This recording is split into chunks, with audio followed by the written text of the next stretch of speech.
Donc, bonsoir tout le monde. Hey, j'ai besoin... Ah bon, là, ils sont au bar. Je veux des noms. Qui est au bar encore, là? Éric Fortin. Non, on va laisser la lumière dans la salle. On laisse toute la lumière dans la salle, s'il te plaît. Ouais, je vais voir les mondes. Fait que là, je vois du monde au bar. Éric Fortin, Steve Quinton. Ah, ben, tabarnache.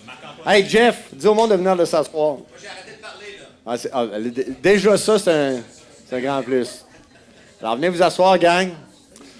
Écoutez, depuis tantôt, je me promène. C'est hallucinant à quel point il y a beaucoup de monde qui sont dans la salle, pas pour Robert ou pour moi. Je vais te dire de quoi, c'est fascinant. Rachel, t'es un magnet, c'est incroyable. Bon, vas-tu la voir? Je vais-tu pouvoir y parler? Es-tu là? Oh, oui, elle est là. Elle est là. Écoutez, merci d'avoir accepté l'invitation. Sincèrement, bon, là, ceux qui sont là depuis longtemps, vous allez me trouver redondant. C'est notre 24e rencontre aujourd'hui, notre formule, 2 fois par année. C'est notre 24e. On est toujours, je dirais, excités. Robert, maintenant, Charlotte et moi, on est toujours excités de déterminer qui sera notre invité. Et vous connaissez la formule, hein, c'est de connaître l'humain, l'individu derrière le succès. Alors ce soir, je vous garantis que vous allez en avoir pour votre argent. Vous allez rencontrer une femme que je connaissais sans l'avoir jamais rencontrée. Vous allez voir, c'est vraiment une très belle rencontre. Vous, Kaizen, merci beaucoup d'être là. Merci de participer à nos activités. Puis là, encore une fois, je me répète, je sais que Robert l'a dit, mais tu sais, quand on organise des activités comme ça, c'est pour que les Kaizen participent. On veut que vous soyez là, donc vous nous faites plaisir d'être là. Merci beaucoup. Par curiosité, levez la main, puis vous la laisserez lever. Levez la main, ceux et celles qui n'étaient pas Kaizen il y a 1 an. C'est-à-dire que vous êtes devenus membre depuis 1 an. Levez la main, puis laissez-la lever, s'il vous plaît.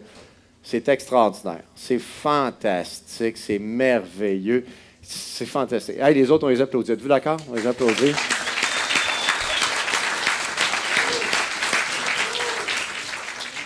Je dois vous dire avec fierté que les Cercles Kaizen, nous sommes en croissance, OK? Et de nos jours, dans l'économie, on pourrait parler longtemps d'économie, être en croissance, c'est déjà une très belle réussite. Nous sommes très fiers. Donc, le nombre de membres est en croissance. Puis encore une fois, le nombre de membres qui sont avec nous depuis plus de 5 ans, on est rendu à 120 quelques de mémoire. Puis plus de 10 ans, 10 ou 12, salut Charles, ça va? Salut Maître, bonjour. On est pas loin d'une 40aine. Ça veut dire que quand je vous dis que le but, c'est pas de vendre, c'est de revendre, Kaizen est un bel exemple. L'autre élément, ça prouve à quel point les Cercles Kaizen sont utiles dans votre développement personnel et professionnel. Et là, bonjour, bienvenue, salut. En avant, c'est pas le même prix, les filles, là. Okay. Alors, tout le monde s'est présenté, c'est à votre tour. Présentez-moi, c'est pas vrai. C'est une part. Salut. Allô. Donc, ce que je disais, c'est ça, c'est que nous sommes en croissance, on en est très fiers. Et puis là, je sais que je ne peux pas parler pendant une demi-heure, mais juste vous dire, puis je l'ai souvent dit, vous devez utiliser le réseau. N'ayez jamais peur d'appeler d'autres membres. Même si tu ne le connais pas, le fait de dire hey, « Salut, je suis un Kaizen », ça crée un lien automatiquement. Ah oui, c'est comme une fratrie, puis on peut se parler. Vous n'avez aucune idée du nombre de personnes depuis 1 an parmi vous qui m'avaient appelé, que j'ai rencontré, j'ai pris un verre, un café, qu'on a jasé, parce que dans ta vie d'entrepreneur, il y avait comme des questionnements. Puis moi, ben, j'ai plus d'expérience, dans le sens que je vois du monde partout au Québec, dans tous les domaines. Puis souvent, quand tu vis une difficulté, tu es collé sur l'arbre, alors que moi, j'ai une vision un peu plus large, un peu plus loin. Donc, tout ça pour vous dire que le Cercle Kaizen, c'est un outil. Et si tu n'utilises jamais l'outil, à un moment donné, tu vas te dire, je n'ai pas vraiment besoin. Alors que quand tu l'utilises, tu réalises la force, la puissance de cet outil-là. Puis nous autres, c'est un outil humain, vous savez. On n'est pas là pour faire de la business, on est là pour le côté humain.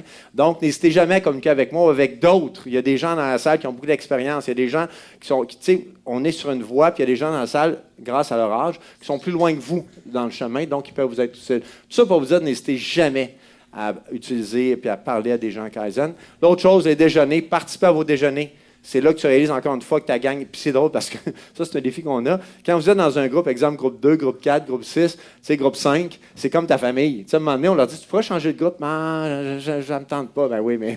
ouais, mais moi, mon groupe, je les aime. Ben oui, mais tu vas me nommer d'autres. D'accord? Hein? Parce que si je vous posais tout le monde vite, je veux que vous répondiez tout le monde. C'est lequel, le meilleur groupe Kaizen, c'est lequel? Go! 2, 4, 8, 13. On a 13 groupes. Fait que chacun a l'impression, puis quand je parle au monde, ils ont tous l'impression que c'est le meilleur groupe, c'est le leur. Mais moi, de l'extérieur, je peux vous dire, c'est tous des beaux groupes. Alors, n'hésitez jamais, à un moment donné, quand tu as fait plusieurs années dans un groupe, tu veux changer, parler à Robert ou à Charlotte, mais c'est possible, vous allez redécouvrir d'autres humains fantastiques. Est-ce qu'il y en a parmi vous qui étaient là depuis le jour 1 sur les 24? Je répète, c'est notre 24e rencontre ce soir avec Rachel. Est-ce qu'il y en a qui pensent qu'ils étaient là les 24? Levez dans la main. Oui, est-ce qu'il y en a? OK, 20 plus. Est-ce qu'il y en a qui ont fait 20 plus? Ouais, toi, c'est sûr. On va donner le nom de la salle. La salle Bernard Morin. Non, mais est-ce qu'il y en a d'autres qui, disons, 15 et plus d'abord? Oui, c'est ça, madame. Oui, c'est sûr. OK. Juste vous rappeler ce que vous avez manqué. Je ne les ferai pas toutes, mais sachez que le premier, c'était qui? Pierre Lavoie. Pierre Lavoie, ça a été notre premier qu'on a eu. Et ça, c'était en octobre 2013. On capotait, on avait Pierre Lavoie, on était tout énervé. C'était vraiment trippant. Deuxième, là, Caroline Néron. On avait Caroline Néron. Et Caroline Néron, sur scène, avait dit « J'ai 10 millions de chiffre d'affaires, je m'en vais à 100 millions. » Puis elle nous l'avait dit, souvenez-vous, je m'en vais à 100 millions, avec sa conviction, avec son ardeur, tu sais. Ça avait été une très belle rencontre aussi. On a eu Dominic Brown. Tu sais, Dominic, quel être humain exceptionnel. Réussite fantastique. Si vous le suivez, en plus, puis là, je pourrais parler de Dominic, je le connais dans la vie personnelle. Il y a eu des défis incroyables dans les dernières années, des défis incroyables de concurrence, de fournisseurs. Puis là, il est comme ça, il est reparti, il a remis les mains sur le volant, ça va bien. Donc, on avait visité, souvenez-vous, on a eu le privilège d'être au Centre Vidéotron, de visiter au complet le Centre Vidéotron. Avant que ça ouvre de façon officielle, on avait fait ça à un moment donné en 2015. Donc, on a eu plein de monde. Ashton Leblond, première rencontre, première entrevue qu'Ashton faisait, souvenez-vous, ça avait été avec nous autres. Ça avait été exceptionnel. Il ne voulait pas. Souvenez-vous au début comment il était, je vais dire timide. Hein? Souvenez-vous comment il était timide. À un moment donné, il s'était mis à parler. Souvenez-vous son chaudron, puis en tout cas. Régent Tremblay. Moi, Régent, c'était mon idole de jeunesse.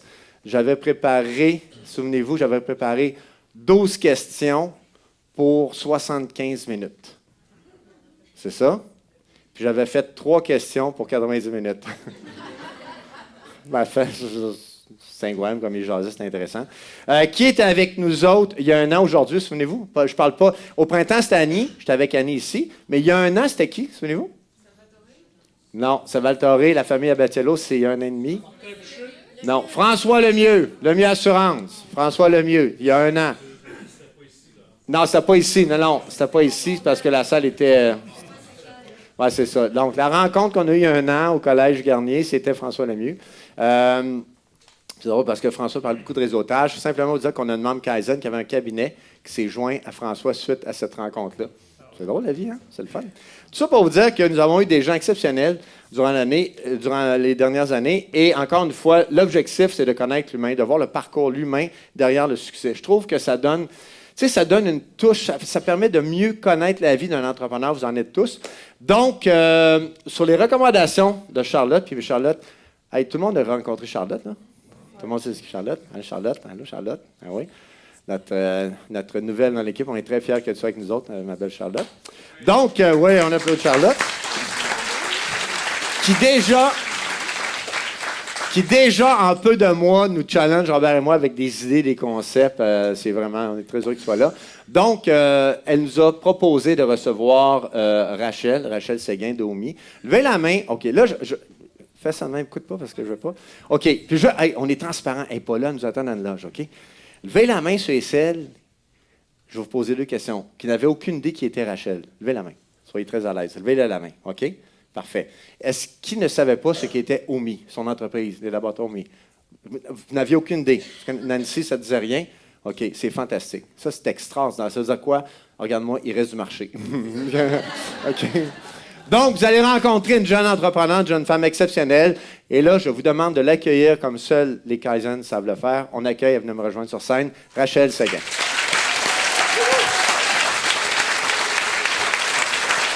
Merci beaucoup. Tiens, installe-toi.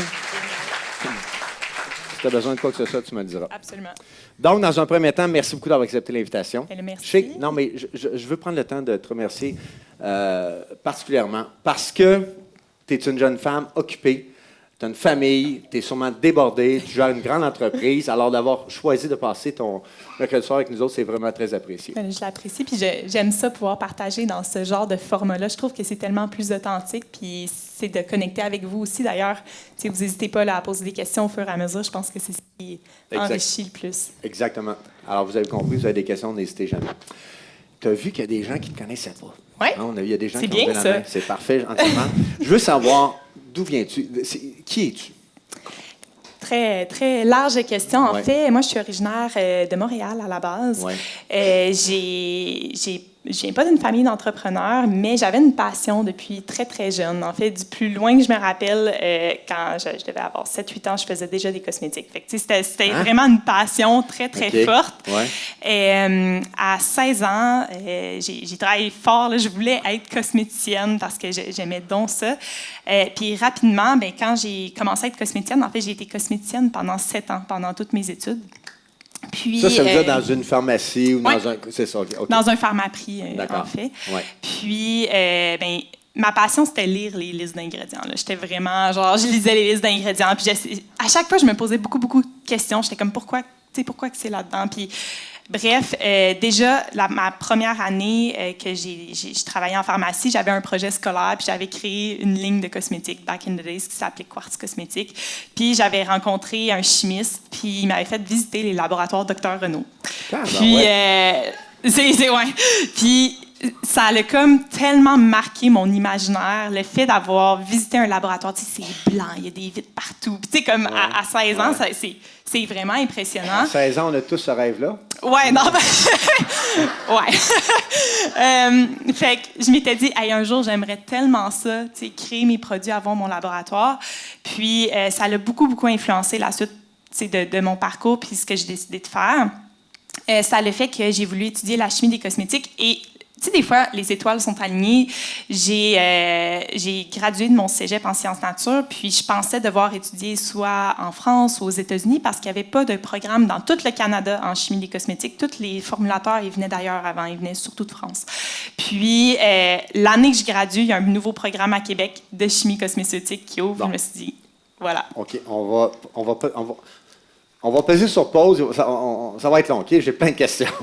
Chimie quoi? Cosmétique, un peu le mix entre le pharmaceutique puis le cosmétique. Puis ça, c'est des études universitaires. Ça existe, ça, là? Oui, bien dans le fond, tu as Parce que l'objectif, il ne doit pas avoir beaucoup de débouchés. L'objectif, c'est de créer des cosmétiques, je pense. Oui, mais en fait, tu es chimiste. Ouais. Fait que je pourrais être chimiste dans chimie organique. Tu Ouais. as ton bac en chimie générale, puis tu as une spécialisation en cosmétique. D'accord. Après, c'est sûr qu'il faut aller un petit peu plus loin que ça. Fait que dans mon cas, j'ai fait aussi une maîtrise en pharmacie, fait qu'une maîtrise en sciences pharmaceutiques. À Québec, il y a une expertise vraiment particulière qu'on trouve au LOEX. On fait pousser de la peau pour les grands brûlés. Puis moi, j'ai fait une maîtrise là-bas dans l'aile de recherche, fait que je faisais pousser de la peau en laboratoire. J'aime bien la peau. Carl est allé à l'école autant que toi, tu vois ça? Hey, c'est impressionnant. Mais là, j'ai une question. Quand tu tripais sur les cosmétiques, ce que je réalise, c'est que c'était pas le produit fini ou j'allais dire le look. Toi, c'était la composition, c'était le produit qui te faisait triper, c'est ça? C'est la science derrière. C'est ça que ouais. Mais en fait, ce que j'aime du cosmétique, c'est c'est beaucoup dans la bienveillance. Tu sais, moi, ce que j'aimais, c'est aider les gens à trouver des produits qui fonctionnent réellement pour eux, puis qui voient une différence sur leur peau. Ce que j'aime, c'est améliorer le confort, améliorer la confiance. Puis, j'ai toujours été plus passionnée du côté soin de la peau que maquillage. Tu sais, évidemment, quand tu es cosméticienne, tu fais tout, là. Mais j'ai toujours plus une passion pour le soin de la peau parce que ça fait vraiment une grande différence. Tu sais, quand tu as un soin qui fait que, tu sais, ton acné apparaît moins, ou tes rougeurs, tes rides, etc. Tu sais, ça fait vraiment une grosse différence dans la vie quotidienne. Bon. Là, je vais te poser une question, puis je te le dis, là. Il y a sûrement beaucoup de monde qui ne mettent aucun produit sur leur peau, d'accord? Qui n'utilisent pas de produits par ignorance, parce que ça ne fait pas partie de leur vie, etc. Moi, ce que je veux comprendre, c'est que prendre soin de sa peau, il y a beaucoup de bénéfices rattachés à ça. Absolument. C'est pas seulement cosmétique, justement. Absolument. Ben, tu sais, il y a des études dans toutes les sphères du cosmétique. Juste, d'ailleurs, je donne des conférences aujourd'hui sur la relation entre la peau et le cerveau. Puis, au-delà du cosmétique et sa fonction sur la peau qui peut impacter différentes conditions de peau, juste le fait de prendre soin de soi, de faire des techniques d'automassage chaleur aussi a un impact sur le stress. C'est niaiseux, mais non, juste, c'est c'est un monde qui Puis il y a beaucoup d'études aujourd'hui sur l'impact de juste appliquer un cosmétique sur un soin de la peau, dans ce cas-ci, sur son estime de soi puis son bien-être en général. Fait que ça va au-delà de l'apparence, ça c'est clair. Mais moi, c'est sûr que ma spécialité, c'est plus sur la fonction biologique, je veux dire ça comme ça, les mécanismes d'action. Mais c'est ça. Fait que moi, c'était ce qui me passionnait le plus. Mais quand tu termines tes études, à ce moment-là, tu es encore à la maîtrise, est-ce que tu sais que tu es une entrepreneur dans l'âme? Est-ce que tu sais que tu veux partir une entreprise dans le domaine? Oui. Pour te raconter un peu tout ce qui s'est passé, quand j'ai commencé mon bac en chimie, j'ai fait un premier stage dans un laboratoire à l'Université Laval. Après ça, je me suis dit, je veux faire un stage en start-up. Parce que je savais qu'un jour, je voulais me lancer en affaires, mais j'avais besoin de... J'étais un peu perfectionniste sur l'aspect science, mais j'avais aussi besoin d'expérience pour comprendre comment tu lances une entreprise. Fait que j'ai pris un stage en start-up et ça a tellement été révélateur pour moi. Je travaillais directement avec la présidente. Je m'en allais aux États-Unis, j'ai travaillé avec Estée Lauder. Dans le fond, je développais à un moment donné de l'encapsulation pour des actifs cosmétiques ou des pigments. Puis encapsulation. Fait qu'en gros, je mettais des actifs dans des bulles de silice, on va dire ça de même.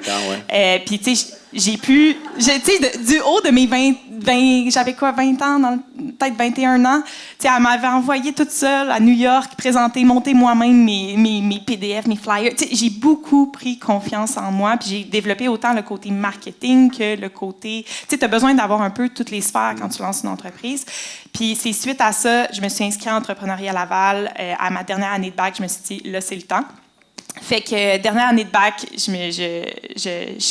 j'avais comme un concept qui s'appelait Crème Création, qui est un peu ce qu'on fait chez Omi aujourd'hui, de faire de la personnalisation de soins pour les gens, parce que je montre souvent une photo, là. Tu sais, quand tu achètes un soin de la peau, moi, ce que je voyais à tous les jours en pharmacie, c'est du monde qui était comme, hey, qu'est-ce qui va vraiment marcher pour moi là-dedans? On s'est fait avoir tellement de fois à payer. On est là, OK, je vais payer un peu plus cher pour espérer avoir plus d'efficacité. En bout de ligne, on est autant déçus que la fois d'avant. Tu sais, moi, ça me fâchait de voir ça. Puis la personnalisation, je savais que ça inverserait la façon que les produits... Est-ce que ça existait? Non, ça n'existait pas. Tu sais, on a vraiment... Omi est apparu à peu près en même temps que les premiers joueurs américains qui ont créé des soins personnalisés, plus dans le dermato, dans leur cas. Nous, on est vraiment dans le dermocosmétique. Mais ça, c'est vraiment du détail. Mais on était les premiers à faire ça au Canada. Là, ça ne se faisait pas avant. Après, si tu retournes 200 ans en arrière, les apothicaires, c'est ça qu'ils faisaient. Genre, avant, il n'y avait pas une crème qui était pas sur mesure. Toutes les crèmes étaient faites sur mesure. Mais, je veux dire, nous, on est allé vraiment plus loin là, en termes de tech puis en termes de comment on pouvait faire la cosmétique sur mesure. Mais donc, ton plan d'affaires dans ta tête, c'était clair, ce serait de la cosmétique sur mesure, même si à l'époque, ça n'existait pas. Même si ça n'existait pas, parce que c'était la solution que je voyais pour avoir plus de satisfaction. Mais à ce moment-là, je me sentais comme pas encore prête à me lancer justement comme 100%. Tu sais, j'étais à Entrepreneuriat Laval, puis il y a eu plein de choses qui sont arrivées dans le même moment. J'ai rencontré mon associé actuel, Andrea, vous êtes deux. Qui était aussi une ancienne cosméticienne qui voyait le même problème que moi, qui trouvait que ça n'avait pas de bon sens que tu achètes des cosmétiques, mais que tu ne saches pas vraiment qu'est-ce que tu as dedans puis qui ne sont pas adaptés à toi. Puis, on avait une autre personne dans ce temps-là qui était arrivée pour un projet de cosmétique aussi, mais qui n'était pas tout à fait comme nous. Mais on s'est dit, hey, c'est drôle, on se rencontre, on parle de cosmétique, on va se lancer en affaires ensemble. Pas de convention entre actionnaires, rien. Je te présente Charles. Oui. Bonjour. Avocat. J'aurais aimé ça te connaître dans ce temps-là. Puis, la chicane a pogné avec la troisième associée. Ah, c'est triste, ça. Fait que ça a été vraiment tough parce que, tu sais, on avait tous mis nos petits sous, tu sais, comme étudiante, que tu as mis tout de côté pour ton premier projet entrepreneurial, puis là, tu perds tes petits sous que tu as investis. Puis la chicane a pogné, on avait beau être majoritaire, André puis moi, tu sais, monnaie, comme tu n'as pas de convention entre actionnaires, tu vas pas aller plaider devant la cour, on s'entend, pour une couple de milliers de dollars. Là. Fait qu'on s'est dit, regarde, on va croire en notre idée de faire de la personnalisation, puis vraiment de faire de la recherche, faire des soins sur mesure. Puis on a vendu l'entreprise pour $1, puis on a lancé Vous êtes reparti à zéro. OK. Ouais. André, à toi. Puis ça, c'était pendant ma maîtrise, justement. C'est à la mi de ma maîtrise, à peu près. Petite période tranquille. Oui, très tranquille. Je dormais pas beaucoup. Est-ce qu'à ce moment-là, ça s'appelle Omi? Quand vous repartez les deux ensemble? Ça s'est fait vite. Fait que si vous regardez au registraire des entreprises, C'est un peu gênant, notre nom. On a eu beaucoup de noms. Là. Je pense que dans le temps, notre premier nom, c'était Psychos Dermocosmétique parce qu'on mélangeait la psychologie cosmétique, la personnalisation. Très mauvais nom, OK? Mais il fallait qu'on aille chercher des subventions, des bourses pour se lancer. Puis il y avait comme une date limite, il fallait enregistrer l'entreprise. Fait qu'on était comme, on va créer ça. Puis OMI est venu après parce qu'on a fait un gros brainstorm sur valeurs, puis qu'est-ce qui était vraiment important pour nous. Puis, dans le fond, OMI, c'est l'association de 3 valeurs. O, c'est l'onomatopée O. À la base, OMI était comme O-Mi. Okay. Puis, c'est tout le côté expérience. Le fait de faire de la personnalisation, c'est que ça va vraiment au-delà du produit. T'sais, on accompagne les gens au fil du temps. On offre un service de reformulation gratuit parce qu'on est tellement obsédé par la satisfaction puis voir que les gens voient des résultats que si la formule n'est pas parfaite, tu nous écris, tu nous appelles, on reformule jusqu'à temps qu'on trouve la formule parfaite. Fait que, ça, c'est l'expérience. Après, tu as Aum, qui est le mantra, Aum, qui est le côté naturel. On est une entreprise certifiée B Corp, transparent sur les ingrédients, la formulation, etc. Puis Mi ou Mai, qui est la personnalisation. Ah, c'est beau. Voilà. Ah, c'est beau, êtes-vous d'accord? C'est magnifique. C'est ça. Mais c'est tough. Partir d'une compagnie A, avoir un nom qui est associé à toi, changer, puis avoir un nom vraiment merdique entre les deux. Mais bon. Non, mais quand même, que là, c'est une belle réussite. Félicitations. Ouais. Hey, le jeu, là, on va prendre 30 secondes. Il y a du monde tantôt qui nous écoute, puis ils ont toute l'air intelligents, sont là. Mais je ne suis pas sûr que tout le monde comprend, parce que moi, je n'avais pas compris. Quand tu dis la cosmétique personnalisée, c'est-à-dire tu ne peux pas te promener dans la rue puis arrêter les gens puis dire, créer chimiquement un produit. Ce que tu me dis, c'est que chaque personne va avoir une crème qui correspond à sa peau. Exact. Avec son nom dessus. Donc, ça veut dire que tu ne rentres pas, je vais prendre un exemple, à la pharmacie, tu t'en vas dans une tablette, tu ne peux pas faire ça. Donc, comment ça fonctionne? C'est quoi la business? Fait que, dans le fond, qu'est-ce qu'on fait? C'est qu'on comment ça fonctionne? C'est qu'il faut trouver la bonne formule pour la bonne personne. Puis pour réussir à faire ça, ça prend de la bonne donnée. Fait qu'on a développé notre propre intelligence artificielle en collaboration avec des dermatologues pour analyser la peau, puis on pose plein de questions sur les allergies, sur des conditions de peau antérieures, etc. Un questionnaire avec une photo. Fait qu'on analyse aussi le visuel. Après, c'est 70 de ma clientèle va passer par le formulaire web, l'IA, mais j'ai 30 qui vont plutôt choisir d'aller vers nos experts en formulation. On a des chimistes qui sont sur appel, on a des esthéticiennes, fait que c'est du monde qui ont vraiment beaucoup d'expérience avec la peau. On peut prendre un rendez-vous par vidéoconférence ou par téléphone. Ou ce soir, pour ceux qui veulent, il y a moi puis une de mes personnes qui va pouvoir faire des analyses en personne si ça vous tente. Mais c'est ça. Au début, on appelait l'IA Rachel IA. Fait que d'habitude, je suis pas pire pour analyser la peau.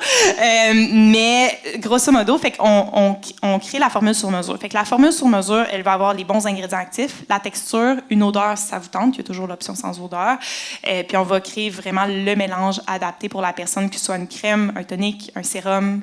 C'est vraiment des produits de soins qui vont rester sur la peau. Après, il y en a qui connaissent OMI, j'ai vu des mains dans la salle, on n'a pas que des produits personnalisés. C'est nos meilleurs vendeurs, mais on a développé toute une ligne de produits complémentaires parce qu'on s'entend qu'un soin local pour l'acné, ce que tu mets sur un bouton, pas tant d'intérêt à le personnaliser. Je veux dire, c'est assez similaire d'une personne à l'autre. Vous allez tous recevoir aussi ce soir en cadeau notre contour des yeux qui a d'ailleurs gagné les prix L contre le numéro 1 chez Sephora puis plein d'autres marques. Donc, vraiment un super bon contour des yeux qui est pour tout, là, fait que signe de fatigue, signe de l'âge. Est-ce que c'est pour tout le monde? C'est pour les dames seulement, les femmes? Non, mais en fait, là, ça, le contour aux yeux, tu serais surpris, c'est un des produits chez les hommes qui a le plus haut taux de rétention. Puis quand je travaillais en pharmacie, je vendais énormément de contours aux yeux pour les hommes. Pourquoi? Les gars, qui emportent, ne soyez pas gênés. Là, ça se peut que... Mais c'est surprenant parce que vous vous maquillez pas. Fait que quand vous avez l'air fatigué... Ça se voit. Puis moi, je me rappelle... Ça paraît. C'était pas... Jeff sourit. Je me rappelle, on avait fait une boutique éphémère au début d'OMI. Au début, peut-être une couple d'années au début. Puis, il y avait un client qui était venu, puis c'était Camille qui était là, puis elle me l'a raconté après. Le client, il voit la photo avant-après du contour aux yeux, puis il est comme... T'es vraiment en train de me dire que ça va faire comme ça va changer mon compte aux yeux. Puis en joke, il a décidé de l'acheter. Puis pas longtemps après, il appelle au service à la clientèle. Puis ça a donné que c'était Camille, cette journée-là, qui répondait. Et comme moi, j'ai essayé votre compte aux yeux. Je vais vous en prendre 4. Finalement, tout le monde n'arrête pas de me dire j'ai l'air moins fatiguée puis j'ai l'air de revenir de vacances. Fait que voilà, ça marche. Ah ben, bravo. Fait que les gars, vous pouvez très bien l'essayer. Pas obligé de le donner à votre blonde. Là, ça marche vraiment bien. Quand tu parles les produits... individuel pour les personnes. Dans ton chiffre d'affaires, ça représente quel pourcentage? C'est 60% de ce que je vends, c'est les soins personnalisés. 60 Oui. Donc, c'est beaucoup en ligne, parce que tu peux pas... Oui, c'est très e-commerce, notre OK. compagnie. Par contre, on a fait une entente avec, parce qu'on est rentré en 2020, hey, là, j'ai comme perdu le fil des années, là, mais ça fait 1 an et demi qu'on est chez Jean Coutu. Ton micro, il bouge pas, ouais, juste... Il y a quelque chose c'est-tu mes avec le cheveux micro, qui accrochent? Je pense que là, ça va être mieux. Ça se peut-tu, vas-y donc? OK. Ah ouais, je pense que c'est... Ouais. Bon. Fait qu'on est rentré dans 450 points de vente, puis on a négocié avec le groupe Jean Coutu parce qu'on était comme, on peut pas rentrer sans nos best-sellers, là. Tu sais, comme, faut trouver une façon. Ouais, on va changer de batterie. Ouais, hein? on va changer Il est en train de... Pendant ce temps-là, moi, je vais jaser. C'est ça. Donc, ça veut dire que vous avez le e-commerce qui fonctionne très bien, Ouais. mais en plus, vous êtes dans des places physiques où les gens peuvent se déplacer, passer un test, puis avoir... Parce que si je vais dans une pharmacie puis qu'on passe un test, ça prend combien de temps avant d'avoir le produit? Parce que le produit, y a-t-il une machine qui... Non, fait que c'est sûr que c'est tout fait dans notre laboratoire à Québec. La personne va le recevoir à la maison. C'est qu'il y a des normes quand même dans notre industrie, donc on veut vraiment que ce soit fait selon les normes. Fait que mais au final, une fois qu'on reçoit la commande de soins personnalisés, on parle de 48 heures pour faire la fabrication, puis après ça, ben quand Post Canada est à son affaire, ça va vite au niveau de l'expédition. Là, on travaille avec d'autres transporteurs, puis honnêtement, c'est assez rapide. Là, on parle de à peu près 2-3 jours. Là, fait que c'est... Généralement, le fait de recevoir un soin personnalisé, tu sais, quand tu te fais faire une robe sur mesure, ben c'est rare que tu t'attends de l'avoir le jour même. C'est un peu le même principe au niveau d'un soin sur mesure. Ben ça nécessite un petit peu plus de temps, mais la performance est là. Donc... Puis... Disons là, que j'y vais, OK? J'embarque dans le processus. Puis tu l'as expliqué au début, mais je vais revenir. Donc, aujourd'hui, en octobre 2025, ma peau, c'est telle que telle. J'ai un produit pour moi. Mais je vais changer, je vais vieillir, je vais évoluer. Donc, qui fait le suivi? Comment ça fonctionne? Fait qu'il y a plusieurs façons de faire le suivi. C'est sûr que, bon, moi, j'aime beaucoup la relation humaine en général. Fait que c'est sûr que j'ai plus tendance à vous dire, ben le meilleur suivi, c'est probablement mes filles au service à la clientèle qui peuvent vous le faire au fil du temps, là, si vous voulez le service A++. Là. Après, mon IA est capable de faire les suivis aussi. Fait que dépendamment de ce que la personne va privilégier, on peut refaire le questionnaire, s'assurer que la formulation est toujours bonne ou encore passer par le service à la clientèle. Puis aussi, maintenant, à travers les pharmacies, je pense qu'on est rendu à peu près ça, 500 cosméticiennes qui ont été formées pour conseiller les soins sur mesure, faire l'évolution. Puis quand tu posais la question, comment tu fais pour retrouver les soins sur mesure en pharmacie, on fait de l'affiliation. Fait que dans le fond, il y a des codes QR sur tablettes, puis les cosméticiennes qui ont été formées, ils ont comme des codes promotionnels. Puis ça, quand c'est utilisé, bien, ça redonne l'argent en pharmacie. Ouais. Je veux qu'on va s'éloigner un peu du sujet des cosmétiques. Je veux qu'on parle à la femme d'affaires. Absolument. Okay? Bon, quand tu commences le jour 1, OK, vous êtes 2 ou 3. Parce que c'est quand même, c'est en 2018? Oui, 2018, on a... C'est quand même rapide, là, ça fait 7 ans. Là, puis on a une pandémie, c'est quand même rapide. Là. Donc, vous partez où? Dans le sol chez vous? Comment ça commence le jour 1?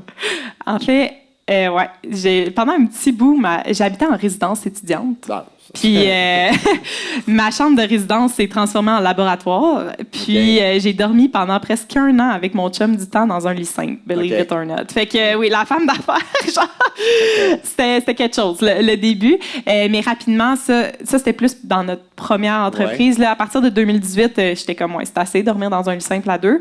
On va trouver une solution. Fait que j'ai demandé à l'Université Laval, puis on a pu avoir une location initialement d'un bench. Puis rapidement, c'est devenu 4 locales à travers l'université. Il était comme, on a hâte que vous déménagiez parce qu'on commençait à prendre beaucoup de place.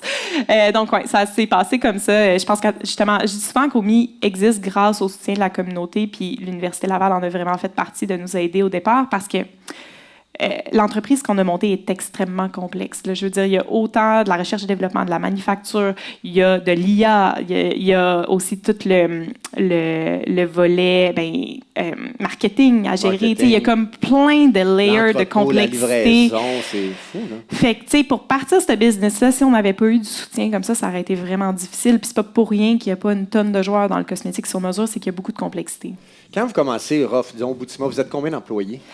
On était 3. 3? Moi, notre pharmacienne, puis Andrea. OK. Puis aujourd'hui, vous êtes combien? 52. 52. Ouais. Puis aujourd'hui, les locaux sont où exactement? Au Parc Innovation Chauveau, pas très loin d'ici. On a construit nos propres laboratoires pour nos besoins. Ouais. OK. Puis un laboratoire, tu sais, une business comme la tienne aujourd'hui, là, cet après-midi, là, le type d'employés que tu as, je veux dire, c'est tous des scientifiques? C'est quoi? Pas toutes, c'est ça. J'ai à peu près 14 scientifiques sur les 52. Si tu regardes en proportion, notre entreprise nécessite beaucoup plus de scientifiques que la moyenne, justement parce que on fait de la personnalisation. Fait que c'est un autre niveau. Mais pour les autres postes, on a quand même une grosse équipe au marketing, une grosse équipe. Dans mon entreprise, j'ai 3 devs internes. Là. Fait que l'IA, puis tout le reste, c'est quand même assez lourd à supporter tout ça. Parce que tu posais des questions sur l'évolution de la formule, je veux dire, ça a été un casse-tête. Parce que normalement, tu as un site web, tu t'abonnes à un produit, là.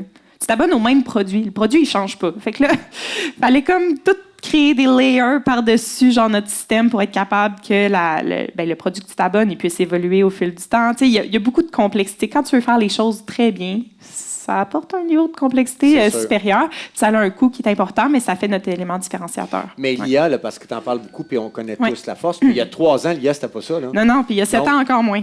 C'est ça. Donc, comment c'est entré dans ta vie, puis comment... C'est une bonne question. J'ai... je ne l'ai pas dit, mais ma 2e année de bac, je l'ai faite à Bordeaux, en France. Puis je me suis fait un petit réseau là-bas. Puis j'avais un de mes amis que, lui, son trip, c'était modéliser le corps humain en 3D pour faire de la réalité augmentée. Puis j'étais comme, aïe, c'est malade. Puis dans le fond, il s'était cassé la tête au niveau du visage parce que, tu sais, si tu regardes, mettons que tu prends une photo, il faut que tu sois capable de calculer, mettons, la portion de peau. Si tu veux tourner le visage juste avec une photo de face, tu as comme tout les côtés qu'il faut faire des calculs complexes et tout. Puis pour faire une bonne analyse de peau, tu as besoin d'avoir les proportions relatives de peau sur le reste du visage pour vraiment bien évaluer. Puis en jasant avec lui, j'étais comme, hey, on pourrait peut-être utiliser ce que tu es en train de faire pour faire genre des analyses de peau avec une photo et tout. Fait que c'est comme né de là l'idée, à force de converser, de nouvelles technologies qui ne servaient pas à ça dans ce temps-là, puis c'est ça. Fait qu'on a comme brainstormé ensemble, puis on est venu avec cette idée-là, puis on est loin de la V1 de Skinia. On l'a beaucoup évolué depuis le temps, mais ça reste une IA propriétaire, fait que c'est pas sur ChatGPT, là. Fait que c'est beaucoup plus lourd de maintenance sur le long terme, ça c'est clair. Puis est-ce que parce que tu es toute jeune, puis ça se fait pas demander quel âge que tu as, mais... J'ai gagné Forbes 30 Under 30. Oui, c'est ça, exact. Ah, ça, c'est un autre... C'est à peu près, ça te donne une idée, j'ai quel âge. Avez-vous compris ce qu'elle a dit? Elle s'est... On ne dit pas gagner, elle s'est... Non, elle s'est positionnée. Non, mais avec une elle s'est positionnée parmi le top 30. 30 under 30. C'est ça, top 30 en bas de 30 ans. Exact. De Forbes. C'est ça. Tu devais capoter. Oui, puis en plus, quand je l'ai su, je venais d'accoucher, ça faisait une semaine. Là, fait que c'était assez intense. Non, mais c'est assez incroyable. Oui. Parce que moi, on connaît le top 30 en bas de 30. Je connais ça, mais je n'ai jamais rencontré quelqu'un qui en faisait partie. Puis je te le dis sans flagornerie, je n'ai jamais rencontré quelqu'un qui avait été dans le top 30. C'est quand même, sincèrement, c'est assez exceptionnel, vous êtes d'accord? C'est gros, là. Donc, mais mon point, c'est que t'es une... Puis là, je vais te le dire, puis là, c'est l'âge qui me permet de te le dire, c'est que ton prime est loin devant toi. Tu comprends ce que je veux dire? Oui. L'entrepreneur, la femme et l'entrepreneur, ton prime, là, il est loin devant toi. C'est dans 15 ans, peut-être. Donc, ma question, c'est comment tu vois la suite des choses en termes de produits? Est-ce qu'à un moment donné, dans ton domaine, tu peux exploser comme ça? C'est quoi la suite? Comprends-tu ce que je veux dire? Bien, c'est sûr que moi, mon grand rêve... OK, mais là, je vais être un petit peu plus philosophique, puis on va retomber. Oui. Tu sais, Québec, c'est connu beaucoup pour la gastronomie, pour... tu sais, bon, puis je dis souvent que Québec, c'est la petite Europe. Mais l'Europe, là, c'est quoi un des gros drivers qu'il y a en termes d'économie, en termes d'entreprise? Hein, le parfum, la cosmétique, c'est un marché exceptionnel qui est vraiment pas développé dans le reste du Canada et qui gagne à être développé. Puis moi, j'aime, sur le long terme, ma vision, c'est de positionner Québec comme un leader dans le domaine cosmétique à long terme. Fait que ça, c'est ce qui me drive. Puis pour réussir à faire ça, step one, avec OMI, ben c'est sûr que j'ai goût d'amener OMI à l'international, puis c'est là-dessus que je me focus actuellement, genre full-time. On a eu un petit déviation au niveau du plan initial qui était de grandir rapidement aux États-Unis, puis c'est... voilà, hein? Mais en ce moment, on focus beaucoup sur le reste du Canada, mais moi, je travaille sur d'autres marchés en parallèle. OK. Ouais. Donc, tu vas amener ça à l'international. Exact. Et est-ce que la structure que tu vois, ton local, le lieu physique où vous êtes présentement, est-ce que c'est assez grand pour te permettre de t'offrir encore quelques années, d'avoir une croissance ou rapidement vous allez être à l'étroit? Ben, en fait, ça, c'est quelque chose... ça, c'est une de mes belles fiertés. C'est qu'est-ce qu'on a dessiné en termes de local. Et quand on a créé le local, on s'est dit, on veut créer le local le plus flexible possible pour être capable de croître avec nous. Puis on savait déjà où est-ce qui seraient nos plus grandes limitations au fil du temps. Nos plus grandes limitations, dans notre cas, on a coupé un petit peu dans l'entreposage, mais on s'est donné plus de place de laboratoire. J'ai même un de mes entrepôts en ce moment que quand je vais être limitée, je vais être capable de tourner en laboratoire. Fait qu'on a vraiment bien travaillé pour que la zone de production, personnalisation, j'avais pas tant besoin de la scaler parce que c'est ça qui coûte le plus cher. Ça nécessite une ventilation spéciale, des contrôles, etc. Donc, le moins tu as besoin d'en construire, le mieux c'est. Notre vision en termes de croissance, c'est que, mettons, là, je regarde des marchés internationaux que je pourrais pas shipper du Canada, c'est que je vais avoir des micro-factories. Donc, les micro-factories, c'est des endroits où est-ce que je vais faire uniquement la personnalisation, donc qui n'auront pas besoin d'être énormes et que la personnalisation va être faite à cet endroit-là. Donc, ça nécessite des plus petites machineries puis un certain contrôle.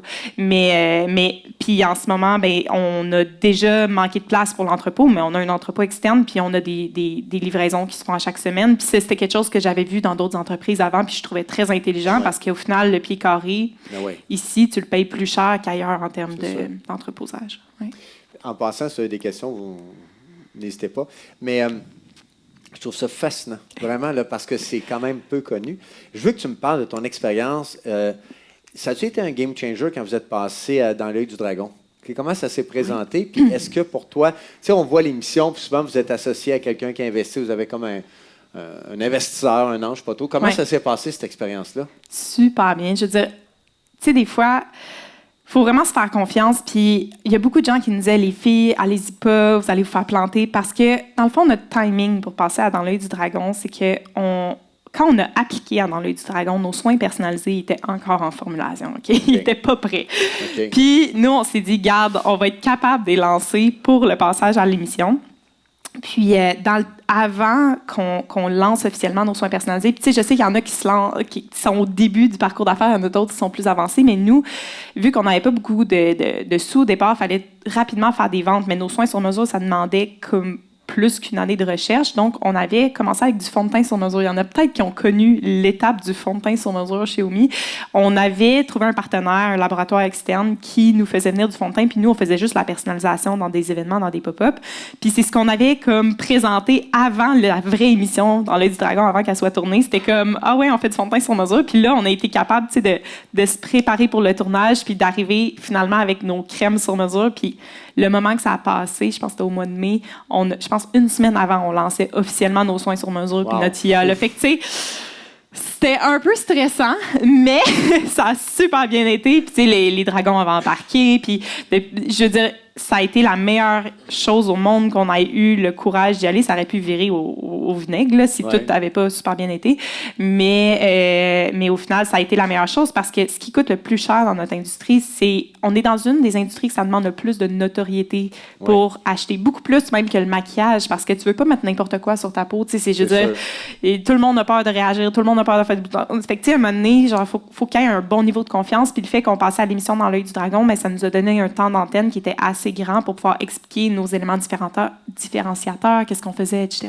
Est-ce que ça a eu un impact dès le lendemain? Oh, oui. Puis, tu sais, souvent, les gens nous disent « Ah ouais, on passe à l'émission Dans l'œil du dragon, puis après ça, ça redroppe. » Nous, c'est pas arrivé. Puis, comment tu fais pour pas que ça redroppe? C'est que on a envoyé des communiqués de presse, on écrivait à tous les journalistes, les radios pour essayer d'avoir des entrevues post-émission Dans l'œil du dragon.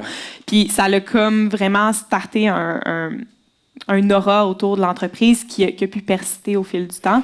Donc, Est-ce qu'ils ont investi dans ton entreprise? Est-ce que, tu sais, parce que ce sont des investisseurs. As-tu de l'argent?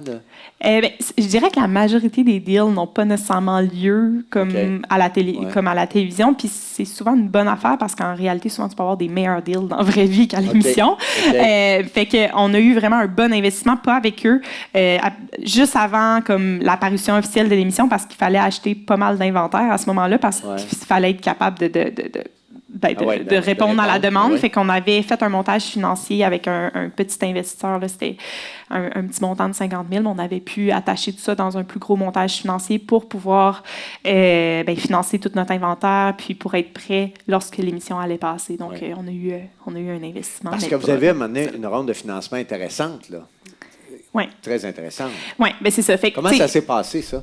Fait que la ronde de financement, en gros, l'entreprise, je dis souvent qu'on a bootstrap, là, je compte pas vraiment le 50 000 parce qu'au final, c'était juste pour comme appuyer les banques, là. Mais on a vraiment bootstrap la compagnie jusqu'à temps qu'on arrive à peu près à 4,2 millions de chiffre d'affaires. Fait que, ça a été vraiment la partie qu'on a comme faite nous-mêmes. Mais on a été capable de générer une certaine profitabilité. L'entreprise était intéressante. Puis ce qui nous différenciait vraiment, tu sais, à chaque fois qu'on pitchait notre compagnie à des investisseurs, il était comme ça n'a pas de bon sens la récurrence qu'on a. Genre, la fidélité de notre clientèle, elle est exceptionnelle par rapport à la moyenne de l'industrie. À chaque fois qu'on montait le pitch, c'était beaucoup basé là-dessus. On peut comparer OMI à des business models SaaS. Là. Ça a le même genre de comme profil, fait que les gens rachètent de manière très, très, très fréquente. Fait qu'on s'est dit, mais c'est un peu niaiseux qu'on lève pas de financement, on pourrait aller plus vite, on pourrait comme accélérer la croissance, parce qu'on aurait pu aller de manière plus organique, mais on a décidé d'aller plus vite, puis ça a été vraiment un bon timing parce on savait qu'on voulait rentrer chez Jean Coutu, puis ça demande un achat d'inventaire vraiment subséquent, là, quand tu rentres dans 400 quelques points de vente avec plusieurs produits. Fait que le timing était vraiment bon.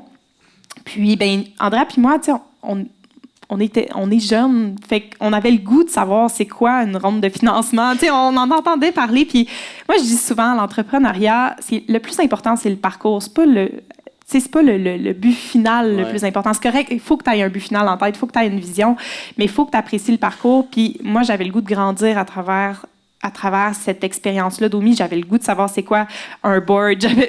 J'en avais fait là, des petits boards, là, mais d'avoir mon board avec comme, nos investisseurs, puis voir la dynamique. Puis c'est vraiment important. Fait au final, moi, ça me faisait pas peur, puis je savais que j'avais plus de choses à gagner, à apprendre que le risque de perte de contrôle ou whatever, parce que veux pas, ça fait partie de quand tu relèves une série A, B, C, D, à un moment donné, c'est ça fait partie de la game. Là, tu as un board, ça fait combien d'années que tu as un board?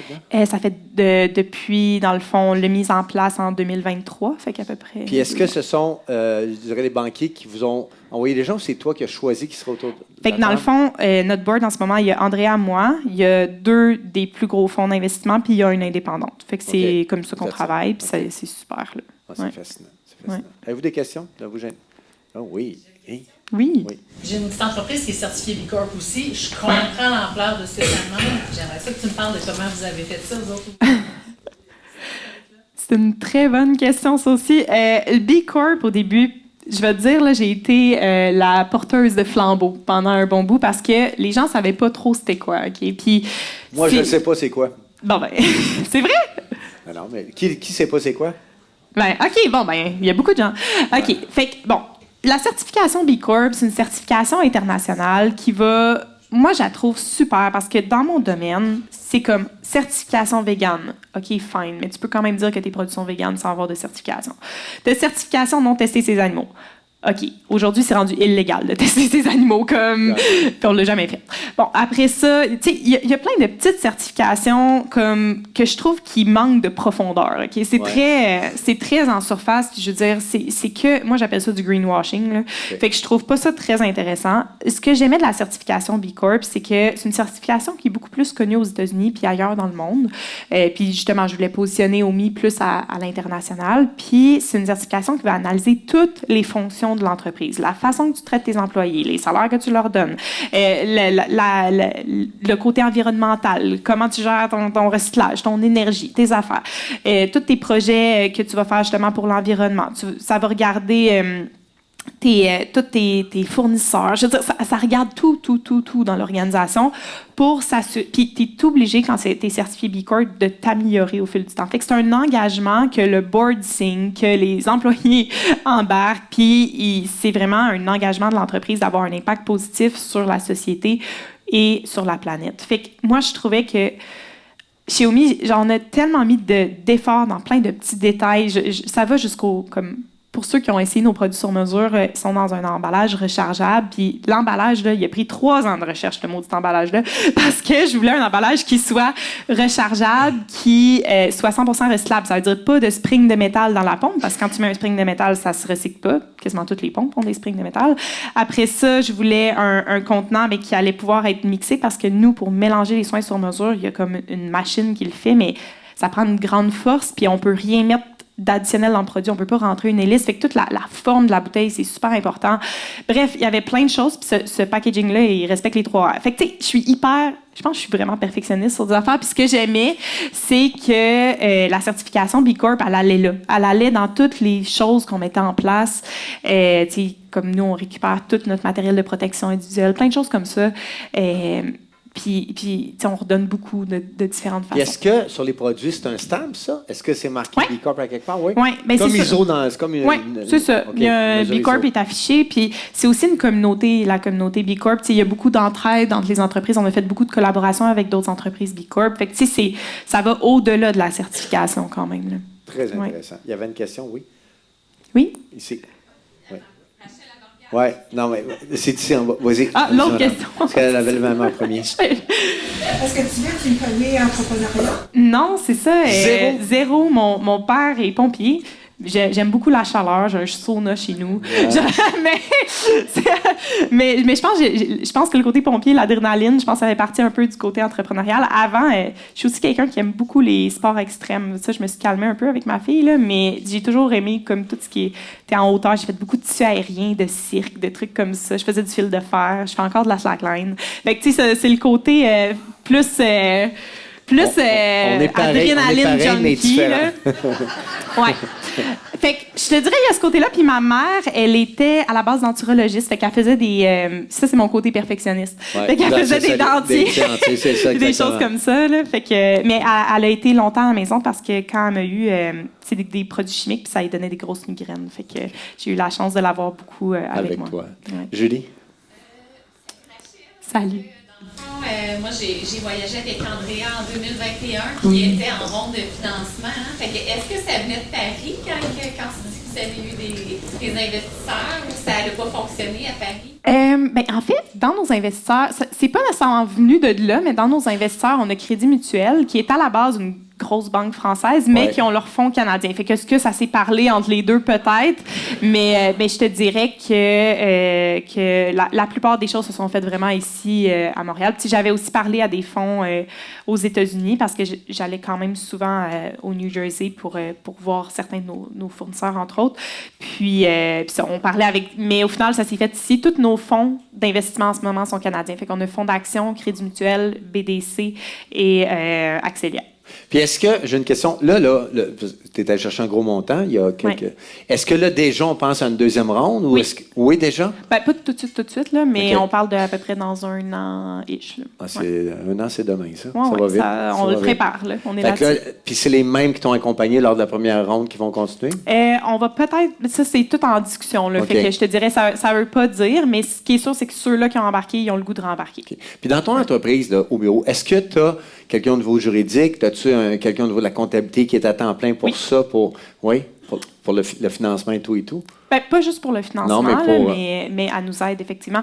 À ce niveau-là, on a longtemps eu aussi un partenaire qui était plus externe pour le financement, mais là, je te dirais qu'à l'interne, on est quand même assez outillés pour en faire une bonne partie. Okay. Mais on a eu... pour la première ronde, on a travaillé avec un externe qui était vraiment exceptionnel, là, qui nous a beaucoup aidés. Puis, une question encore technique. Tu sais, tantôt, tu disais qu'il y a une grande partie de ton staff, ce sont des PhD ou des scientifiques.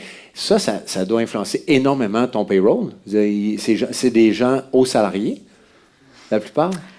Je vais te dire un secret. Oui, juste entre nous deux. Souvent, les gens pensent qu'en science, c'est vraiment très, très gros salaires. Mais la réalité, là, c'est que tu t'en vas pas en chimie pour faire de l'argent. Là. OK. Genre, puis souvent, les plus gros salaires dans ta business, c'est les salaires finance, vente, marketing. C'est triste pareil, mais c'est pas les scientifiques. C'est pas pas nécessairement les plus chers payés. J'avais un biais, j'étais sûr que c'était ça. Ouais, fait que si quelqu'un veut faire de l'argent, c'est mieux de se partir une business si tu veux être scientifique ou mais je dirais la science c'est souvent une passion puis ça vient avec une curiosité puis les gens ont le goût d'apporter puis moi c'est ça je trouve que c'est le plus beau là-dedans. Tu l'incarnes parfaitement, sincèrement. J'ai vu une main. Oui. Ouais. Juste simple question. Pourquoi Québec? Très bonne question. Québec, je te dirais que ben tu sais j'ai déjà pensé retourner à Montréal, mais Québec, je trouve que c'est une ville qui a une magnifique culture. Je me suis sentie très, très, très rapidement chez moi à Québec. Premièrement, il y a moins de trafic, ce genre. C'est ça. mais je trouve vraiment que la culture, le côté que c'est un petit peu plus proche de la mentalité européenne, c'est quelque chose que j'aime beaucoup.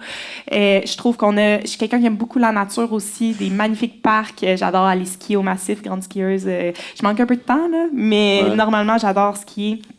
Fait que je trouve que je retrouvais ça à Québec. Je trouvais que c'était un bel équilibre entre la ville. Pour avoir une famille aussi, je trouvais ça idéal.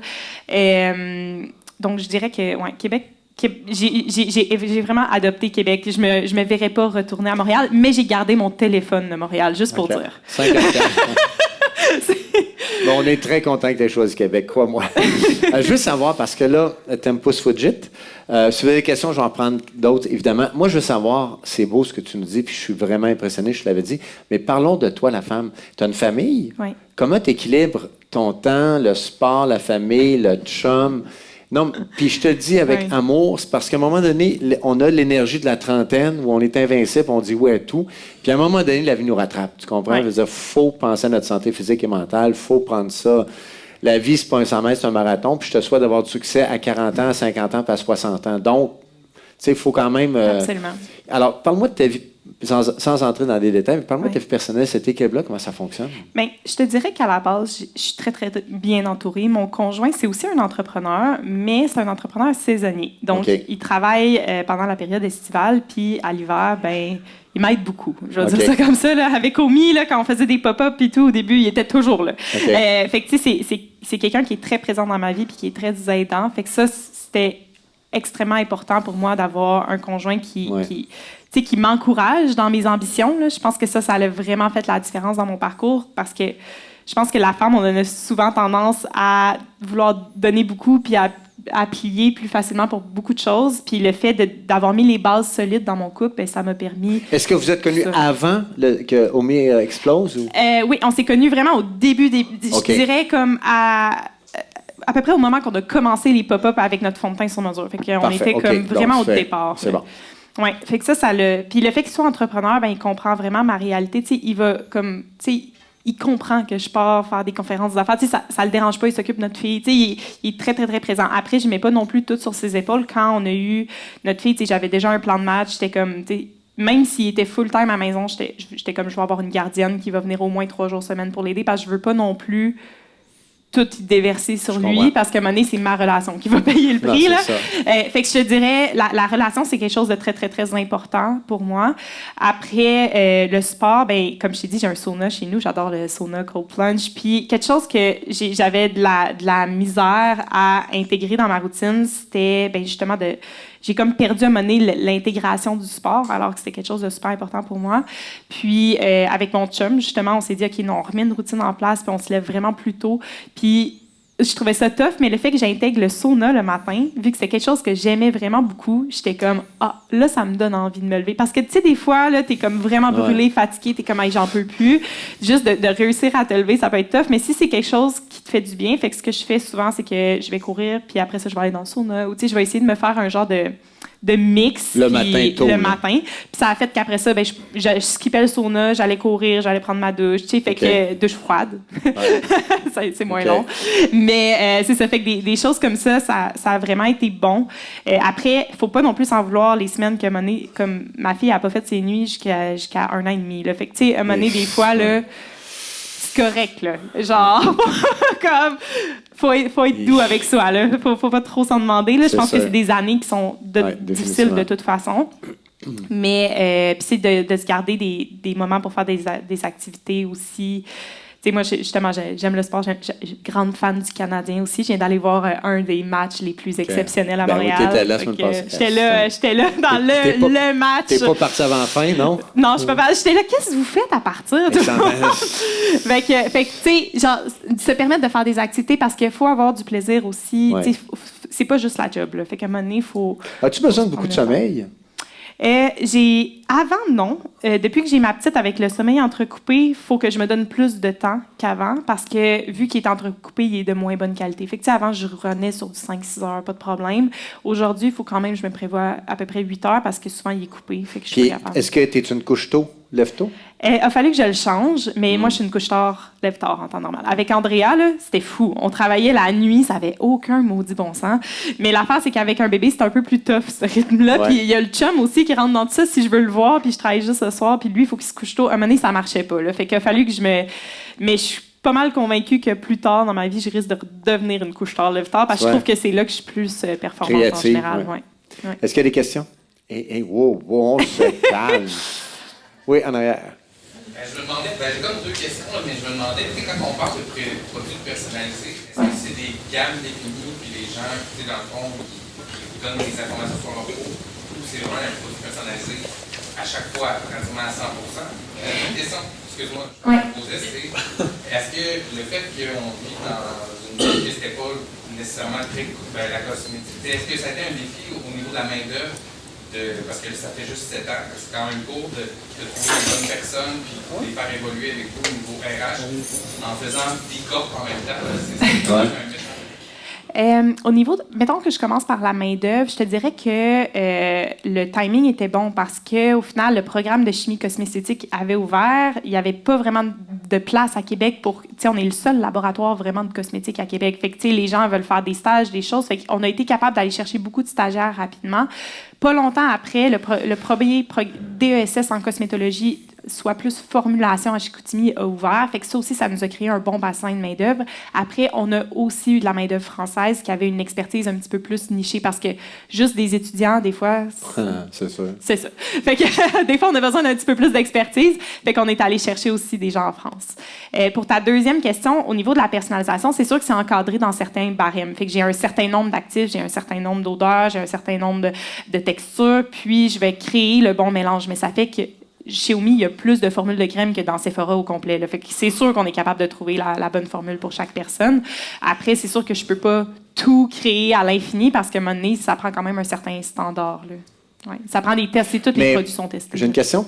L'emballage, disons là, qu'on serait 12 tantôt.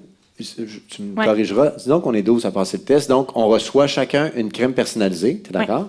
L'emballage, est-ce que c'est le même pour tout le monde? Bien, c'est le même contenant, mais sur la bouteille, il y a le nom. Chaque liste d'ingrédients, c'est la liste exacte dans laquelle on est dedans. Donc, ça va être marqué Sylvain avec la liste. Avec la liste d'ingrédients. Puis, il y a un code de numéro qui est le code que... Parce que Mané a parlé d'ingrédients longs de même. On a coupé ça à des numéros. Fait qu'il y a un code de numéro pour le produit avec d'autres informations. Je comprends. Okay. Ouais. Puis, il y a un code QR aussi qui a la traçabilité de tout le lot du produit. C'est impressionnant. Oui, Julie. Je voulais savoir qu'est-ce qui va arriver dans le futur pour Omi, c'est sur quoi que vous travaillez, puis là, tu sais, les tendances, le anti-aging, tout ça. On sait qu'il y a beaucoup de produits chimiques dans notre sang, dans l'eau, on a beaucoup de plastique déjà dans notre corps. Comment vous positionnez par rapport à ça? Bien, c'est sûr qu'on déjà à la base, on était très avant-garde sur beaucoup des éléments que tu as mentionnés. En termes de clean beauty, je veux dire, je pense que les gens ne comprenaient pas qu'est-ce que je voulais dire nécessairement dans le temps, puis aujourd'hui, ils le comprennent. Il y a des ingrédients que j'avais moi-même bannis qui aujourd'hui sont bannis. Fait que, des fois, c'est qu'on était très à l'avant-garde en général. En termes d'anti-aging, dès le départ, je veux dire, c'est un des besoins les plus demandés en cosmétique. Fait qu'on est très, très fort dans l'anti-âge. Nos résultats avant-après en anti-âge sont vraiment surprenants.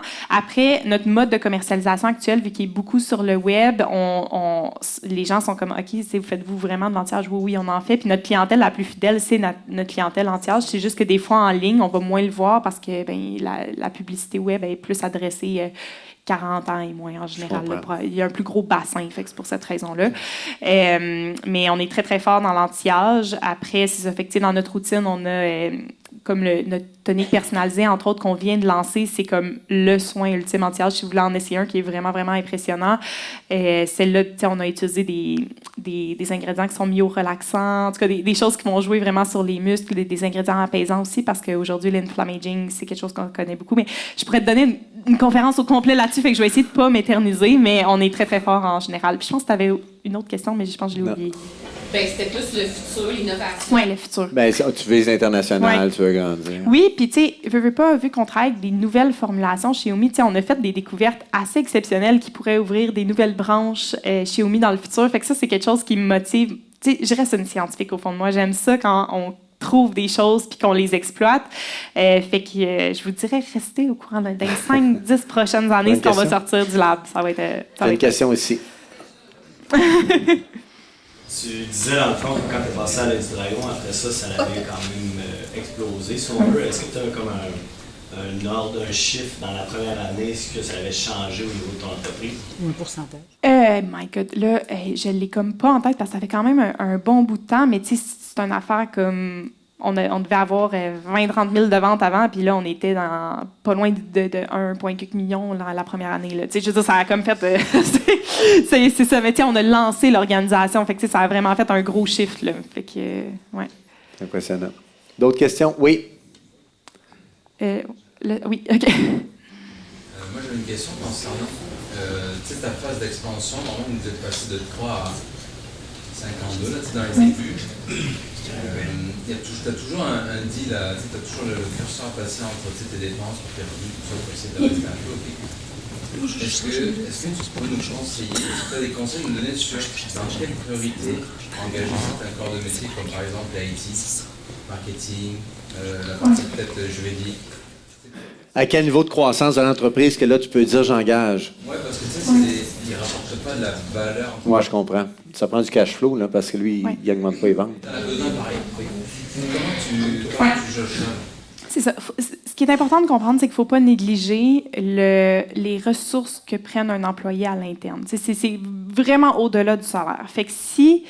il ne faut pas juste faire des analyses salariales puis se dire « Ah, je suis rendu à tel montant de salaire, ça me coûte à tel montant d'externe, je pourrais engager à l'interne. » Des fois, ça nécessite quand même beaucoup d'avoir un employé à l'interne. Fait qu'il faut juste s'assurer... Moi, je dis souvent, bâtir une entreprise, c'est comme construire un humain. Okay? On va commencer par le squelette, puis après ça, on va mettre le reste autour.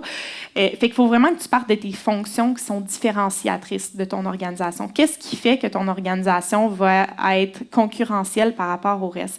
C'est-tu vraiment le fait d'avoir un avocat? Peut-être, mais dans mon cas, c'était pas ça. Mon élément différenciateur, c'était la personnalisation puis l'IA. Fait que dès le début, ça n'a pas été long que j'ai eu des employés internes dans ce domaine-là. Après l'IA, j'ai pas tout fait à l'interne. Quand j'avais besoin d'une expertise super nichée, j'allais la chercher dans un truc externe. Mais il faut que tu sois capable de contrôler les choses vraiment différenciateurs de ton organisation parce que c'est toute ta propriété intellectuelle aussi qui est là-dedans. En tout cas, chez nous, c'est notre cas. Après... je peux dire qu'on a fait des erreurs d'embauche puis qu'on a embauché trop vite pour certains postes. Je te dirais de mettre en place le plus rapidement possible des contrôles financiers. Puis ça, comme quand tu lèves une grosse ronde de financement, là, du jour au lendemain, tu as tout le monde qu'est-ce qu'il te demande la première chose, le lendemain matin? « Ah, je peux-tu avoir une hausse salariale? » Tout le monde va te demander ça, là, du jour au lendemain. Puis là, il faut vraiment que tu apprennes à mettre en place des contrôles financiers. Nous, on a peut-être un petit peu attendu avant de le faire. Vraiment de bien comprendre comme qu'est-ce que chaque employé va te générer, qu'est-ce que chaque projet, en fait, va te générer pour s'assurer de la viabilité de chaque chose que tu mets en place. Puis il faut vraiment mettre la switch à off rapidement. Il ne faut pas penser tu sais, quand tu construis ton organisation, il faut s'assurer que tout ce que tu mets en place soit vraiment rentable et que tu ne pousses pas des choses qui ne sont peut-être pas nécessaires sur le long terme. Là. Fait que je te dirais, contrôle financier vraiment solide. Je pense qu'on l'a négligé pendant une petite partie. Puis parce que je suis pas une financière à la base, puis Andrea était plus comme administration marketing, mais fait que ça, contrôle financier, puis d'embaucher les personnes vraiment qui apportent l'élément différenciateur à ton entreprise, qui vont te donner un avantage compétitif. Dans ton entreprise, là, au niveau de la délégation, c'est-à-dire que, disons que vous partez les deux en vacances pendant 2 semaines. Je ne sais pas que ça va arriver, mais est-ce que vous avez du personnel formé qui sont capables de faire. Parce que, je le dis comme je le vois, tu as l'air du quarterback. Tu as l'air du chef d'orchestre. On voit que dans ta tête, ça va vite, tout est clair. Si toi, tu t'en vas une semaine ou deux, il arrive quoi à l'entreprise? Bien, c'est ça la beauté d'avoir un board. C'est qu'aujourd'hui, moi, je suis dans probablement ce que je suis la meilleure à faire, la vision de l'organisation, les nouveaux marchés, justement, les futurs produits, les nouvelles technologies. Je fais beaucoup de conférences, j'adore faire des conférences aussi. Fait que, tu sais, j'ai la chance d'avoir une position qui est beaucoup moins stressante que ce que j'avais quand on était juste Andrea et moi, pas de board. Actuellement, le board nous a aidé à responsabiliser les fonctions de l'entreprise puis à enlever la pression sur nos épaules à nous. Puis ça, je le souhaite vraiment à tous les entrepreneurs qui veulent avoir une vie à un moment donné, là, dans le sens que si la pression est tout le temps sur tes épaules, ça peut être très, très lourd. Le fait d'avoir eu le board, ça nous a appris à réellement déléguer, parce que je pense qu'on le faisait avant, mais on gardait tout le temps un œil dessus pour être sûr que tout était beau. Là, le fait qu'on ait un board, bien, le board, il va regarder des KPI, ils vont vraiment être avec nous pour s'assurer que la business se tienne, puis qu'on avance dans la bonne direction, tout le monde ensemble, puis qu'on soit tous alignés, puis la fille de marketing est en charge du marketing. Je veux dire, c'est vraiment plus... c'est ça, c'est plus Rachel et Andrea qui ont leur nez partout puis qui décident tout, parce que si tu leur donnes pas la capacité de faire ce que eux ont comme vision, ben en bout de ligne, ils sont pas réellement responsables. C'est vraiment important de responsabiliser les gens. Bravo, c'est impressionnant. OK. Bon, là... T'aimes pas ce Foodjet, il est quelle heure? Faut que je gère le temps. OK, je vais prendre les 4 questions, puis après ça, on va conclure. Chantal. Oui.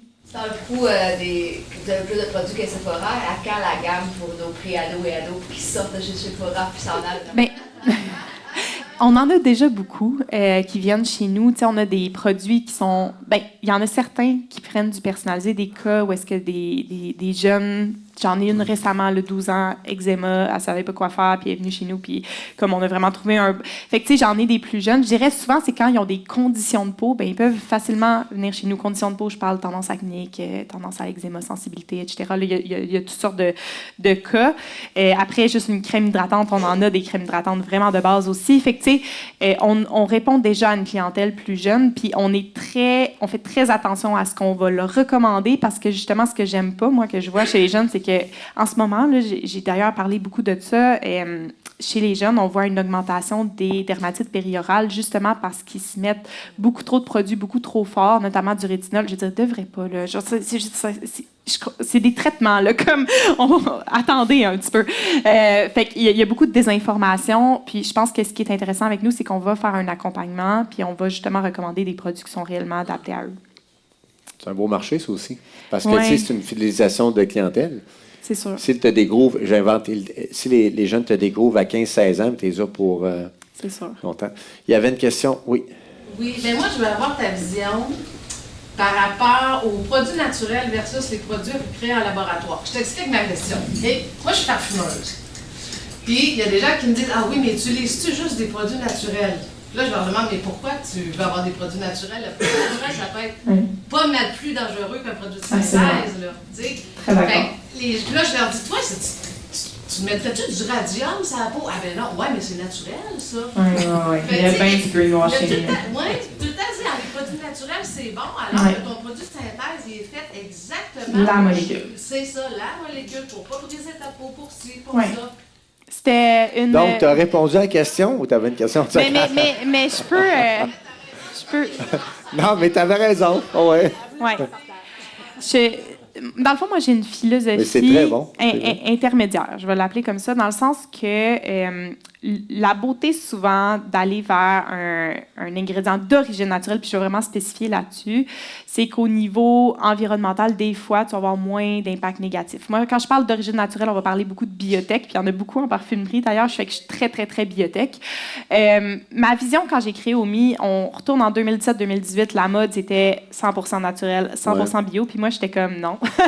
Je veux pas ça, parce que je savais à quel point dans l'origine synthétique, on va appeler, il y a vraiment des bons ingrédients. Il y a des ingrédients d'origine synthétique que l'impact environnemental est beaucoup plus faible que d'origine naturelle, mais je me suis quand même mis un standard. Fait que chez OMI, on a 95% et plus d'origine naturelle. Pourquoi? Parce que quand tu as le choix entre deux molécules, pure, parce que moi, chez Omi, on n'utilise pas les huiles essentielles. Il y a certains produits qu'on a justement bannis à cause des risques qu'ils pouvaient avoir, autant dans le naturel que dans le synthétique. Mais ce qu'on fait, c'est qu'on va évaluer comme l'impact environnemental, puis souvent, ça va pencher dans le naturel, puis souvent, la molécule pure en naturel est un petit peu plus chère, mais c'est un peu un standard qu'on s'était donné. Après, c'est sûr qu'on n'est pas nécessairement dans la même industrie, dans la parfumerie, ça commence la biotech en parfumerie. On est vraiment comme dans l'embryon de cette... Mais je cheer pour ça parce que c'est vraiment exceptionnel ce qu'ils sont capables de faire avec ça. Mais c'est ça. L'intérêt du synthétique, c'est que tu peux aller chercher une molécule pure. Tu peux aussi le faire en naturel, mais ça coûte plus cher. C'est généralement ce qu'on va privilégier chez Omi avec des biotech. Mais c'est ça. J'ai tellement vu des gens réagir à des produits naturels, justement parce qu'il y a trop d'huile essentielle, trop de trucs, ça fait pas. Exact. Mais c'est drôle que ça, là, pour moi, là, ce que vous venez de dire là, c'est... on est dans une autre planète. Oui, mais j'aurais jamais pensé ça, la vie. Donc, je sais qu'il y avait une autre main qui s'est levée tantôt. Oui, c'est vrai. Oui. Premièrement, félicitations pour ton parcours. Merci. C'est vraiment super impressionnant et très intéressant. Moi, je ne suis pas femme d'affaires du tout, là, mais c'est super passionnant. Merci. Mais tu es patiente, toi, par contre. J'aurais plein de questions, mais je vais me concentrer sur une seule. Je voudrais savoir ton duo d'affaires avec Andrea. Pourquoi ça fonctionne? Oui. Bonne question. Oui. Je dirais, une des choses qui a créé la force de notre relation d'affaires, ça a été le fait d'avoir vécu un échec entrepreneurial ensemble. Je pense que quand tu vis quelque chose d'extrêmement difficile avec quelqu'un et tu réussis à te relever, c'est ce qui va créer la plus grande force par la suite parce que tu veux justement travailler ensemble, créer la synergie. Une des choses qui est aussi, qui a vraiment créé cette force-là, c'est le fait qu'on aimait des choses complètement différentes. Moi, je suis plus justement beaucoup dans la création, l'innovation. S'il y en a une des deux qui avait le goût de coder, c'était plus moi. Fait que, tu sais, je veux dire, puis Andrea était vraiment plus dans la relation avec les investisseurs, le côté plus administratif, le RH, toutes ces choses-là que moi, genre, c'était vraiment pas mon trip. Moi, j'étais plus produit. Fait que, tu sais, les deux, on aimait des choses qui sont très, très, très différentes. Puis je pense que c'est ce qui a fait notre force au fil des années. Je dis souvent comme un des tests intéressants qu'on peut faire pour tester une relation d'affaires, aller dans un voyage, mais dans des hôtels crades, là. De quoi, là, comme épouvantable, OK? Que tu sais que ça va mal virer. Amène ton potentiel associé puis check comment il réagit. S'il se met à capoter avec chaque détail, lance-toi pas en affaire avec, ça va foirer, OK? Est-ce que c'est pareil pour un couple? Moi, je pense que c'est pareil, dans le sens que si t'as quelqu'un là, qui voit tous les problèmes puis qui voit pas les solutions, ça va pas marcher. Là. Fait que un voyage bien difficile, il n'y a rien de mieux pour tester une relation d'affaires. Moi, ça c'est le running gag là, chez Omi. J'amenais tout le temps les employés dans des hôtels un peu boboches au début, puis je faisais exprès. C'est pas parce qu'on n'avait pas les moyens, c'était mon trip. Mais genre, je regardais comment les gens réagissaient, puis tout, ça t'en dit long sur une personne. Faut qu'ils sortent de leur zone de confort. C'est très bon, ça. Hey, gang, hey, êtes-vous d'accord que... Hein?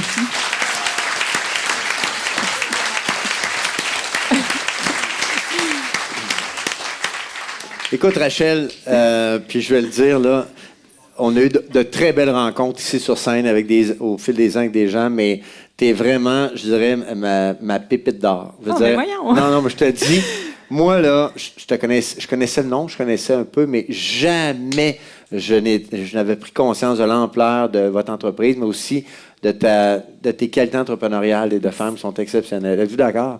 C'est incroyable, vraiment. Puis, je te remercie d'avoir choisi de passer ton mercredi soir avec nous. Je te souhaite le meilleur succès. Puis quand je te parle de succès, là, dans ta vie personnelle, dans ta vie professionnelle, dans ta vie d'entrepreneur, écoute, puis je vais le dire au nom des Kaizen, mais ça va très bien ta business, mais si jamais tu as besoin de nous autres, sache que ça nous fera toujours plaisir de t'accompagner parce que, vous êtes d'accord, à l'âge qu'elle a, je ne dirais pas une start-up, mais vous êtes d'accord que le meilleur s'en vient. T'sais, on va être capable, tout le monde, d'être témoin, puis on va suivre l'évolution d'Omi dans les prochaines années. Donc, on va suivre ton cheminement, mais si on peut être tout seul, ça nous fera plaisir. Je te remercie sincèrement de ta présence. Tu es vraiment une femme inspirante. Vraiment, vraiment, vraiment. Puis avant de quitter, Bob, Bob, tu vas venir sur scène parce qu'on va conclure en vous disant des petites choses. Ah non, vraiment, c'est une belle rencontre, c'est incroyable. Hey, mais merci. Merci d'avoir été là, tout le monde. Attention, ton bel pack, prends ton bel pack. Hey, on l'applaudit. Vraiment, là. Puis n'oubliez pas, on est là-bas, puis n'oubliez pas vos contours yeux aussi. Oui, c'est ça, là. Des fois Robert, que vous reviendriez du Sud par magie. on a quelque chose pour toi, puis après ça, on va... Bien, je vais être quand même bref, mais premièrement, c'est drôle, hein, quand tu as parlé d'association, apprendre à se connaître, puis tout ça. Sylvain, rappelle-toi, quand on a... avant qu'on achète le Cercle Kaizen, c'était une toute autre administration, je vous le jure. Ouais. Puis à partir du moment où on a décidé de s'associer ensemble, c'est là que ça a commencé à faire une ascension extraordinaire. Fait que c'est drôle parce qu'effectivement, je voyais cette histoire-là en arrière de moi. Oui, écoute, belle jeunesse entrepreneuriale. Ça rejoint beaucoup, je pense, plusieurs jeunes membres. D'ailleurs, tantôt, tu as fait lever la main de ceux et celles qui n'étaient pas membres il y a un an, là. Le Cercle Kaizen se rajeunit dangereusement. Ça, c'est magnifique. C'est extraordinaire. Puis je pense que vous avez vraiment de quoi vous inspirer là, avec la présentation, la discussion qu'il y a eu avec Rachel. Bravo, c'est vraiment le fun. Écoute, je vais être bref. Tu sais qu'on a un stylo du Cercle Kaizen. C'est un souvenir. Yeah. Oui, tout à fait. Je vais faire mes analyses de peau avec. Voilà. Alors, écoute, on te reçoit...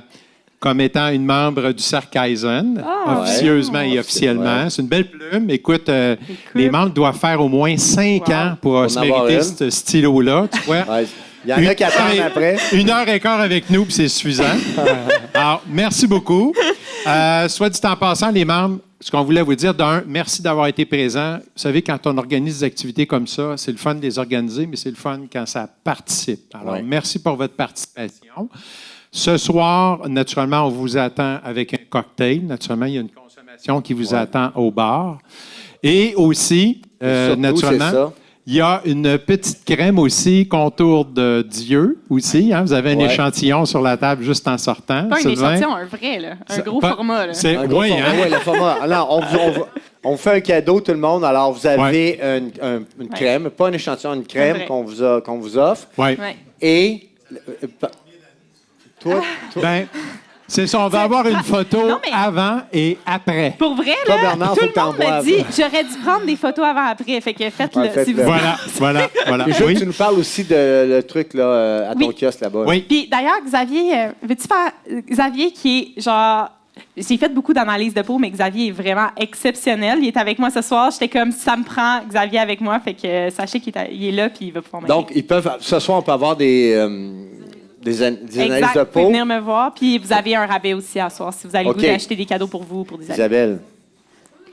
Isabelle, non, mais oui. Excellent. Puis pour le service de bar, vous avez tout simplement qu'à vous présenter. Il n'y a pas de coupon. Alors, ça va être comptabilisé, naturellement. Et effectivement, passez. C'est important de passer. Puis Rachel, évidemment, va être à son kiosque si vous voulez discuter avec elle. Moi, j'ai l'impression qu'elle va être très, très, très, très, très populaire. Donc, j'allais dire, ne l'accaparez pas, là, dans le sens que... Mais merci, puis encore une fois, merci d'être venu. Merci de rester avec nous. Hey, gang, ça a été une belle soirée, belle rencontre. Incroyable. Bravo. Incroyable.